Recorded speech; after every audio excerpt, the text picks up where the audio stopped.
కోల్కతాలో జూనియర్ డాక్టర్పై అత్యాచారం చేసిన దుండగులను కఠినంగా శిక్షించాలని రాజన్న సిరిసిల్ల జిల్లా వేములవాడ పట్టణంలోని ప్రైవేట్ హాస్పిటల్ సిబ్బంది పట్టణ ప్రజలు కొవ్వొత్తులతో నివాళులర్పిస్తూ ర్యాలీ నిర్వహించారు. ఈ సందర్భంగా వారు మాట్లాడుతూ కలకత్తాలో జూనియర్ డాక్టర్పై జరిగిన అత్యాచారం దేశం తలదించుకునే ఘటనని అన్నారు. కేంద్ర రాష్ట్ర ప్రభుత్వాలు ప్రత్యేక చొరవ తీసుకుని వైద్యులపై జరిగే అకృత్యాలపై కఠినమైన చట్టాలు తీసుకురావాలని, అత్యాచారం చేసిన నిందితులను కఠినంగా శిక్షించాలని డిమాండ్ చేశారు. We want justice. We want justice. We want justice. We want justice. We want justice. We want justice. We want justice. We want justice. We want justice. We want justice. We want justice. We want justice. We want justice. We want justice. We want శిక్షించాలి నిందితులను వెంటనే శిక్షించాలి. We want justice. We want justice. శిక్షించాలి నిందితులను వెంటనే శిక్షించాలి నిందితులను వెంటనే శిక్షించాలి.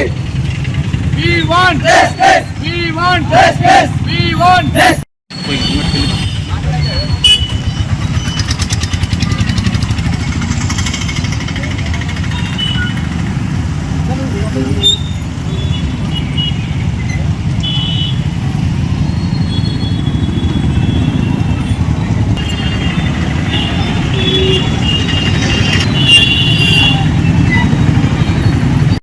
ఏదైతే మరి అవమానకరణీయ ఘటన దేశం తలదించుకునే విధంగా అంటే మరి చెప్పుకోవడానికి కూడా సిగ్గుచేటటువంటి ఘటన ఈ పశ్చిమ బెంగాల్ రాష్ట్రంలో జరగడం చాలా దురదృష్టకరం. ఒక వైద్యురాలిపై ఒక దుర్మార్గుడు చేసినటువంటి ఈ కార్యక్రమాన్ని అంటే అది ఎటువంటిగా ఉందంటే ఇప్పుడు సమాజం కూడా తలదించుకునే విధంగా ఉంది. దీని పట్ల మరి ప్రభుత్వాలు ఈ మీనమేషాలు లెక్కించకుండా వాదోపవాదాలు లేకుండా వెంటనే వారు నిందితులు ఎంతటి వారైనా కూడా కఠిన చర్యలు తీసుకొని మరొకసారి ఇటువంటి ఘటనలు పునరావృతం కాకుండా మరి వైద్యులకు కావచ్చు, వివిధ ఏదైతే ఈ సమాజం కోసం పనిచేస్తున్నటువంటి ప్రతి ఒక్కరిపైన కూడా రక్షణ కల్పిస్తూ ఉండాలి. ఇంకొకరికి కూడా ఇటువంటి సంఘటన జరగకుండా, సంఘటన జరగడం కాదు దాని గురించి ఆలోచించడానికే వాళ్లకు చెమటలు పుట్టే విధంగా అంటే వాళ్ళకు భయం కలిగే విధంగా చట్టాలను కూడా రూపొందిస్తూ మరి అటువంటి చర్యలు తీసుకోవాలని ప్రభుత్వాలను డిమాండ్ చేస్తున్నాం. అదేవిధంగా ఈ డాక్టర్కు జరిగిన సంఘటనను ఖండిస్తూ ఈరోజు వేములవాడ పట్టణంలో కానీ దేశవ్యాప్తంగా కానీ ఏదైతే ఈ నిరసన కార్యక్రమాలు వ్యక్తమవుతున్న భాగంలో ఈ వేములవాడ పట్టణంలో ఈరోజు మరి పలు ప్రైవేట్ కానీ ప్రభుత్వ దవాఖానాల్లో ఓపీ సేవలు నిలిపివేసి మరి వాళ్ళు అందరూ ఒక రోడ్డుపైకి వచ్చి నిరసన కార్యక్రమాన్ని తెలియజేస్తున్నాం. దీని ద్వారానైనా ప్రభుత్వాలు కొంచెం కనువిప్పు కలిగి మరి ఇటువంటి ఘటనలు పునరావృతం కాకుండా చర్యలు తీసుకోవాలని మా తరఫున డిమాండ్ చేస్తున్నాం. ఒక రేపు చేసినటువంటి ఒక డాక్టర్ గారికి ఆమె ఆత్మశాంతి కలాలని మేమందరం కోరుకుంటున్నాము. అలాగే చట్టాల నుంచి వాళ్ళు తప్పించుకొని బెయిల్ మీద బయటకు వచ్చి మళ్ళీ కూడా అలాంటి దుర్మార్గాలను చేస్తున్నారు.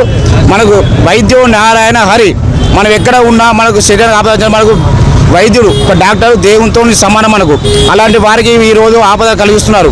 మరి చట్టాలలో కూడా కఠినమైన చట్టాలు మన సౌదీ అరేబియా, మస్కట్, ఓమ్ ఎలాంటి అయితే చట్టాలు ఉన్నాయో అలాంటి వాటి నడి రోడ్డు మీద ఉరి తీయాలి. ఎందుకంటే ఈరోజు కోవిడ్ నుంచి కానీ మనం పుట్టినప్పటి నుంచి మనం పోయేదాకా కూడా ప్రతిదీ మనకు మన శరీరానికి డాక్టర్లే సేవ చేస్తున్నారు. డాక్టర్లు మరొక కన్న తల్లిదండ్రులతో సమానమని నేను భావిస్తున్నాను. ఈ దుశ్చర్యను నేను చాలా ఖండిస్తున్నాను. ఎందుకంటే నేను పరాయి దేశంలో పనిచేసినప్పుడు ఒక 28 రోజులు నేను బెడ్ మీద ఉన్నా. నాకు అపోలో హాస్పిటల్లో ట్రీట్మెంట్ జరిగింది. ఒక మన శర్మ డాక్టర్ నాకు ఒక ట్రీట్మెంట్ చేసిన, సర్జరీ చేసిన కాలుకు. ఆయన సర్జరీ చేయబట్టే నేను 12 సంవత్సరాలు ఎలాంటి ఇబ్బంది లేకుండా అన్ని పనులు చేసుకోగలుగుతున్నాను. మరి వైద్యులు అనే వాళ్ళు దేవునితో సమానం. మరి నేను ఆమె ఆత్మకు శాంతి కలను కూడా నేను మనస్ఫూర్తిగా కోరుకుంటాను. శిక్షించాలి నిందితులను కఠినంగా శిక్షించడం కాదు, నడి రోడ్డు మీద ఉరి తీయాలి.